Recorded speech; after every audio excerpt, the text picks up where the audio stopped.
Bonjour les queens et les kings, ça va? En forme? Petit café. Aujourd'hui, nous allons pénétrer l'univers des adolescents. Oh, cet univers un peu étrange. On va parler surtout de leur vocable.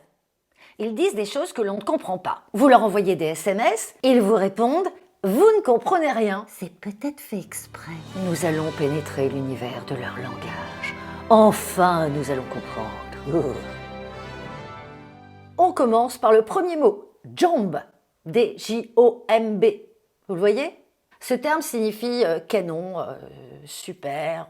Pourquoi ce jomb est à la mode? C'est grâce au chanteur Bosch. Vous avez compris qu'il faut bien dire jomb. Passons à un autre terme, très utilisé par l'adolescent, boutonneux ou pas. C'est ma besta. Besta signifie meilleur ami, meilleur copain, best friend quoi. Quand un ado vous dit « Oh là, mais quel michto, celle-là !» Michto signifie menteur, mais menteur pathétique. Hein. Wow. Vous avez envoyé votre adolescent faire des courses, c'est pas risqué. Vous lui envoyez un SMS pour savoir s'il y a actuellement de l'huile de tournesol. Tenez, par exemple, je le fais pas exprès. Il vous répond « il y a R ». S'écrit ainsi. « Il y a R » signifie « il y a rien ». Bon, ça c'est simple, hein, on aurait deviné quand même. Pas non plus de prendre pour des... Ah, joli terme employé aussi. YOLO. YOLO, qui vient de l'anglais You only live once. Et ce terme incroyable. Gros, c'est mon pote, c'est mon super ami. Quand j'étais jeune, je crois que ça se disait déjà. Et le bolos. Mais qui est ce fameux bolos? Un lombric, quelqu'un qui avance doucement, tel un escargot sur la terre des ados. Bref, le bolos, c'est quelqu'un qui n'est pas très vif.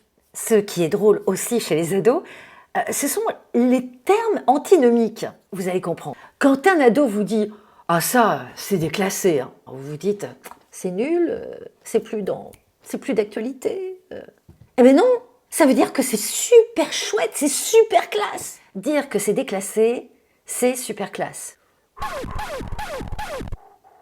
Donc c'est très très déclassé. C'est très très bien. Un petit dernier pour la route, c'est dard.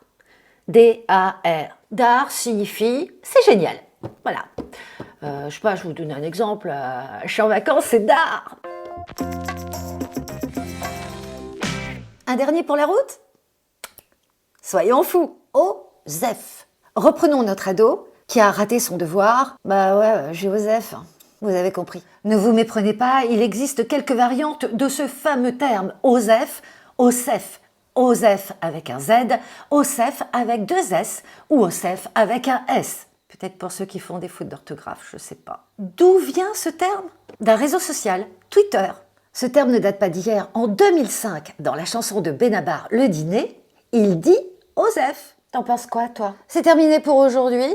Les ados, faut pas m'en vouloir. Oh, c'était rigolo, c'était pas méchant. Un de ces quatre, faudra qu'on parle du langage des chats. Il y a beaucoup à dire aussi. Et ils ont peut-être, eux aussi, leur argot. À bientôt, les queens et les kings. Ciao, ciao!